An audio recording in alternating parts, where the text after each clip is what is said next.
জনপ্ৰিয় animated adaptation Ramayana the legend of prince Ram বৰ্তমান Indian থিয়েটাৰত মুক্তি পাবলৈ সাজু হৈছে। 1992 চনত মুকলি হোৱা এই ইণ্ডো-জাপানীজ এনিমেটেড ছবিখন যি প্ৰখ্যাত জাপানীজ নিৰ্দেশক য়ুগো চাকো আৰু ভাৰতৰ জনপ্ৰিয় এনিমেটৰ ৰাম মোহন দ্বাৰা পৰিচালিত হৈছিল। ভাৰতীয় আৰু জাপানীজ এনিমেশ্যনৰ এক অনন্য কলাবৰেশ্যন আছিল। যদিও ছবিখনে আন্তঃৰাষ্ট্ৰীয়ভাৱে পপুলাৰিটি লাভ কৰিছিল, Ramayana the legend of prince Ram unsuccessful আছিল ভাৰতত ৰিলিজ হ'বলৈ। তেতিয়া মুভিখনৰ কিছু কেৰেক্টাৰ পৰ্ট্ৰেল লৈ পলিটিকেল আৰু ৰিলিজিয়াছ বিতৰ্কৰ বাবে এটা কণ্ট্ৰভাৰ্চি দেখা গৈছিল। কিছু গ্ৰুপছৰ মতে এই এনিমেটেড ফৰ্মেটটোৱে মহাকাব্যিক কেৰেক্টাৰ্ছবোৰক সঠিকভাৱে উপস্থাপন কৰা নাই আৰু ট্ৰেডিশ্যনেল ডেপিকশ্যনৰ পৰা একেবাৰে ডিফাৰেণ্ট আছিল। ফিল্মখনে অভাৰ দ্য টাইম এটা কাল্ট ষ্টেটাছ এচিভ কৰিলে ইণ্টাৰনেশ্যনেলি আৰু অডিয়েন্সবোৰে প্ৰেইজ কৰিলে মুভিখনৰ ষ্টানিং ভিজুৱেলছ, এংগেজিং নেৰেটিভ আৰু হণ্টিংলি বিউটিফুল ছাউণ্ড ট্ৰেক, যোনটোৱে ৰাম, সীতা, হনুমান আৰু ৰাৱণক জীৱিত কৰি তুলিছিল।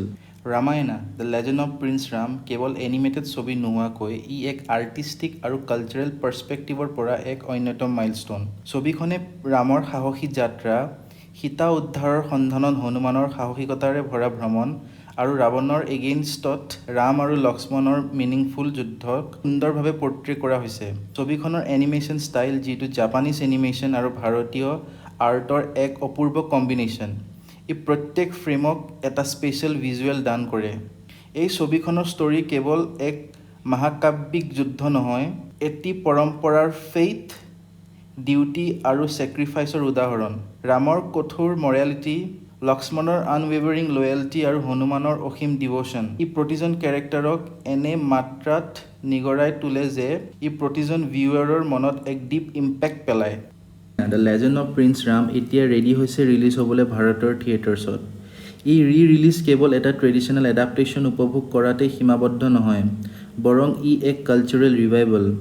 নতুন জেনেৰেশ্যনৰ বাবে ই এটা বেষ্ট অপৰচুনিটি এই আইকনিক এনিমেটেড মহাকাব্যিক কাহিনী উপভোগ কৰাৰ, যি বহু এৰা, কালচাৰ আৰু জেনেৰেশ্যনছৰ সীমা পাৰ কৰি এতিয়া অৱশেষত থিয়েটাৰ্ছত পুনৰ মুক্তি পাবলৈ সাজু হৈছে। এতিয়া টাইম আহিছে ৰামৰ এপিক জাৰ্ণিৰ পুনৰ থিয়েটাৰত এক নতুন ডন পোৱাৰ। Thank you for joining my channel. This is your screen spectrum Assam. জয় আই অসম।